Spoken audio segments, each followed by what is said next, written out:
كنديرو 2 معالق ديال زيت الزيتون البلديه. هذا المشروب كيقوي المناعه، كيعالج الزكام، السعال، سيلان الانف. غادي نديرو معلقه ديال العسل. هذا المشروب هذا زوين بزاف.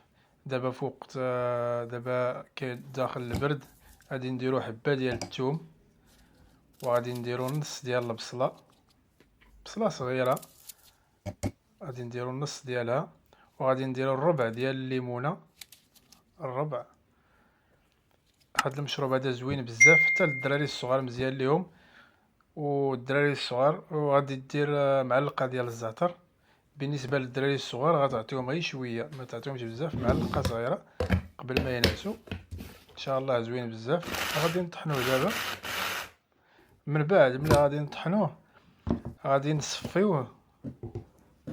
غادي نصفيوه كناخدو 2 معالق كبار قبل ما ننعسو.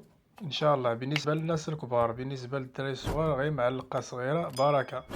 تحياتي لكم، نتمنىكم يعجبكم الفيديو. هاد الوصفه زوينه وقت البرد هذا، نتمنىكم تعجبكم وتشاركوا معايا في القناه وديروا جيم لهذا الفيديو. والسلام عليكم.